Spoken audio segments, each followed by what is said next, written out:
What's up, YouTube family? It's Andrea here at VW Family Farm, and it's kind of a sad day here. The day has come to say goodbye to the 2019 garden. It's cold out here. Frost and freeze is threatening, so I'm gonna go ahead and get some things harvested and let you know what I'm gonna do with them, and just take you around and give you one final look at the garden and herbs and everything. We got some feed to unload, and then we're gonna get started.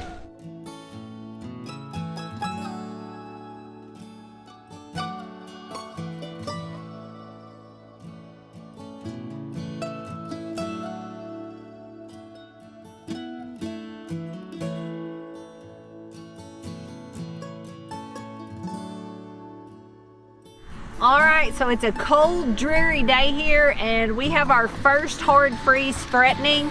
And so it's time to either put a lot of work in and try to save the garden, or just pick it and say one final goodbye.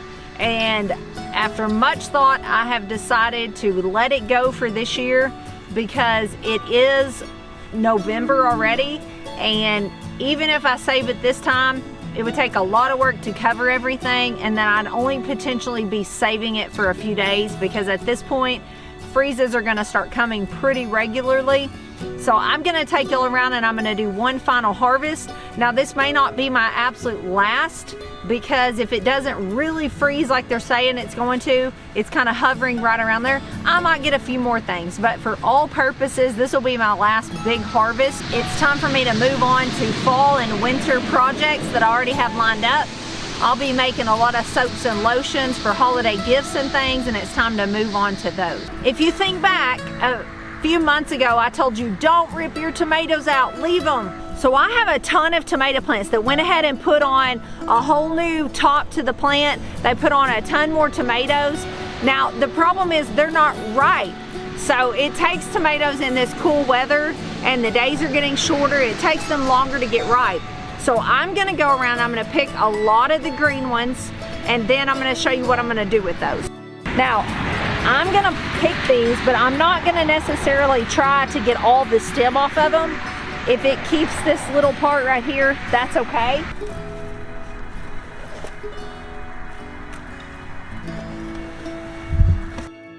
Whoa, these are black? I know it. It's cool. They're tiny too. At this point, don't keep any that are damaged. You don't want to ruin your whole crop like that. That's nasty.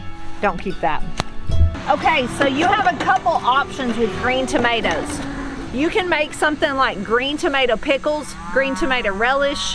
I'm not gonna do that because we don't actually eat those things very well. My plan is actually to take a shallow box and line it with a layer of newspaper and put a single layer of tomatoes in each box. Don't pile them up, just a single layer, and put them in my garage, or you can put them anywhere warm and dry, and they will ripen over the next few weeks, and just eat on them. That's my plan. I don't know that they'll all ripen. I'll keep you posted, but I don't plan to make anything out of these. I just plan to eat them. Look at that one. That's so cool. Garden no sheep. All right, I got the green tomatoes picked. Just remember, you've got to pick them before frost or freeze, because think of tomatoes that are frozen. They never thaw out and have the same consistency as a fresh one. So pick them before your tomato plants get frost on them.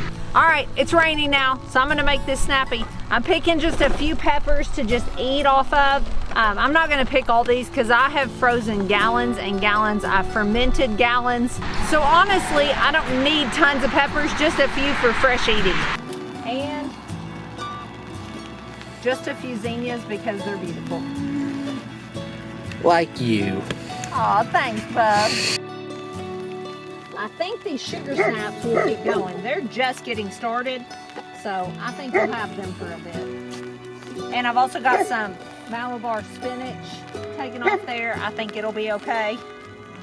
So, and then I've also got all this stuff under the floating row cover, which should be fine. It's cold weather stuff anyway, and it's got protection over it. So let's head to the back garden. All right, I'm about to harvest the summer squash. It will definitely bite the dust when we get a frost and definitely with the freeze. So I've got several on here. I'm gonna go ahead and even take these little baby ones off so I don't lose them. And then like I said, weathermen have been wrong before. If they're wrong, I'll have some more off of it, but if not, I'll at least have a few harvested. And then my favorite one from the fall. What are those? They were in the lemon squash pack, so I don't know. Okay, now I'm gonna harvest the winter squash. Winter squash does not mean they can stay outside all winter. It means they store well in the winter. So these rinds are really hard, these are good. If you can leave an inch or two of stem, that's even better. And then lay them out in a dry place, and you're good to go for a while. These are spaghetti squash, and then I've also got buttercup. One last little gift, one little cucumber. And 2 bitter melons. I don't even think they're ripe, but I'm afraid they'll freeze. I got 10 spaghetti squash, 8 buttercups, and a jumbo pink banana the size of a small child. Did you show it? Hold it like a baby. Hold it like a boy. It's your sister. This is an ugly sister. What's that right there? Another buttercup, but I don't know if it's ready. Catch! What about them watermelons? I don't know. What about them watermelons? What about them there watermelons? I don't know. We'll have to get them too. All right, so this is definitely a bright spot. These strawberries are doing awesome. I'll probably need to give them a little bit of cover, some hay and stuff to keep them safe. So they're doing really good. We've got some more slips to poke in the holes. Probably go ahead and fill this back up. And we've got lots of herbs still going. So let's go check those out before we wrap this video up. So this is my monstrous rosemary bush, and it will survive the winter unless something unforeseen happens. It has been here for years and it does awesome. So if you have a rosemary that is inside, if you're in a climate like us, like the South, where it doesn't get super cold, it should survive outside.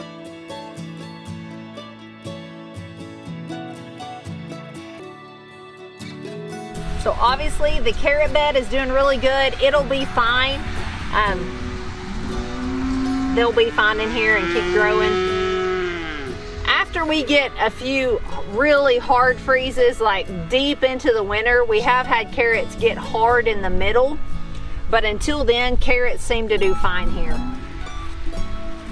And finally, my favorite herb bed. This was my original herb bed. I've got herbs in several places now, but this is where I first planted them. And all these things I've only ever planted one time, and they've just survived the winters. They just keep coming back. You can see these pretty echinacea coneflowers. Those are the original ones I planted. And so where I'm getting pretty close, on a cold fall morning, you can dig up your echinacea roots, and you've got a really powerful medicine in those that you can make a tincture to keep you healthy all winter long. I've also got sage, which I love the smell of. It's survived several years now out here. And then over here, I've got some gaps where things have died, but I've got my oregano is growing strong. It needs probably some trimming at some point because it is kind of taken over, but it's doing really good. And then I've got lemon balm over here, which also needs a little tender loving care, needs a little trimming, but it's doing good as well. So, and my favorite, I've got a baby cilantro in a couple places over there. All right, so that's the final garden tour for 2019. It's sad, but it's time to move on to other things. Y'all, I've told y'all my story before, how I used to have trouble when I was younger being lazy, and then we got this farm and it just worked the lazy right out of me, and now I have trouble sitting still. Like even in the winter, it sounds fun to be all cozy and warm and sit inside and do nothing, but I can guarantee you I probably won't do that. But I do use winter, fall and winter for inside projects. We still get outside a lot on days that we're able to, and we still have to get out every day and do all the chores. But I use winter to learn new things, to do things that I don't spend enough time inside to do during the spring and summer. And I encourage y'all to do that too. Learn some new things this winter. If you've been wanting to make soap, learn how to do that and give it a try. Just all kinds of different things. If you haven't planted your first garden, use the winter to figure out what you're gonna plant next year. Get it planned out, get your seeds ordered, all those different things. Just because the garden is done doesn't mean the homesteading is done. And if you grew a garden and you harvested a lot of stuff this year and you canned it and preserved it, enjoy it this winter. Sit back and enjoy the fruits of your labor. Thanks for hanging out with me, and I will see y'all later. I appreciate each one of you. I encourage you, if you're not subscribed to our channel, please do so, and give us a like and a comment. That helps YouTube recognize that people are actually enjoying our videos, and I just thank y'all so much for all that you mean to us. See you later. God bless.